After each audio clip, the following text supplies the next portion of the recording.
A very good afternoon, Team Zimbabwe. A very good evening and a very good morning to others. So, my name is Ronald Kwamakusha. I'm back so that we talk about important matters. So, I scheduled this live program last night, but because of some challenges, I failed to come with it. And today I was at work and I made a decision kuti ndiuye nayo right now because I'm back and I'm here. Kurukunaya, but I'll try to do it. So, Madzibaba veShanduko responded fully, and I have the full response from Madzibaba veShanduko of what really transpired, which I want to share with you. So toda kuti titeerere this audio kuti vakambonyatsoti kudii. Network ndoyanga ichinetsa kwandiri kwacho ndiri kumaruwa kuward 4 kwacho kwanga tine by election kwanga kusitorina kana network, so ndakusvika hangu kune network, that's why muri kuona nda online, but phone yacho pari zvinhu zvaina moto. Vazhinji kana muchida kunyatsonzwisisa munogona kana kutobvunza kana iyo leadership yekuno kuchaiva kuti zvinhu zvakamira sei. Handina problem varakasha varirai vanhu topesaniswa topesana totaura, musakurumbidze vanhu kungotuka muchiziva kuti ndo maitiro ari kuita ZANU PF. Ana CCI vakazviitwa izvi, the same munhu iyeye handaimbozva kuti ndiyeye akatondiatakawo kudai weZANU PF achitondishanyira. Handiite zvinhu zvakadaro, handife ndakaita zvinhu zvakadaro. Kana motikari chaiya ndikatoramba ndichitestiwa bvani, handina kana kutomboitambira bhozi dai ndakatoitambira sekutanga. That's why makuona kana mazuva ndikarohwa ndakatoramba motikari ipo pai, zvakatoona kuti munhu iko atori muserious, handina na problem nazveni. So be very careful nevarakashi vava. Thank you very much my champion.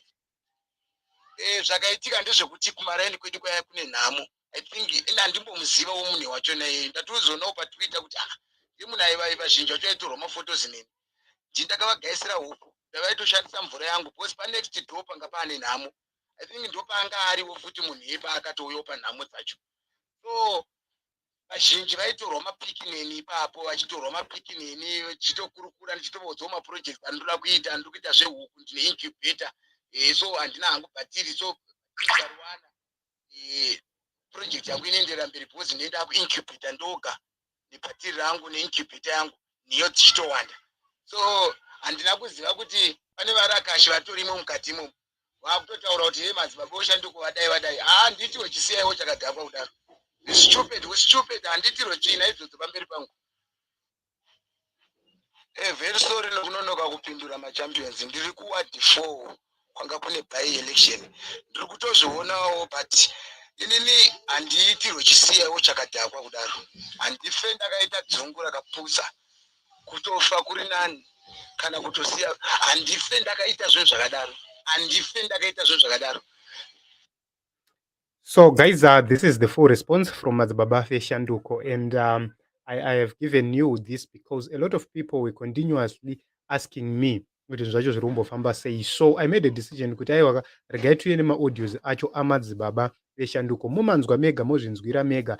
Inini, in my opinion, I don't believe kuti Madzibaba had anything to do neteam iri. Why? It's because each and every day I receive my invitations. Toda kumbouya timboona maprojects ari kuita, toda kumbouya timbozokuona, ngati timbouya, toda kumbokuinterviewa kana toda kumbodii, toda kuinterviewa newe, we want to be part of machiya munenge muchiita, but I always refuse. It's because some of them I know them. Saka you see kuti this is what they always do so as to destroy a connection, kind of the relationship yatinenge tiinayo, especially chinhu chinonzi trust.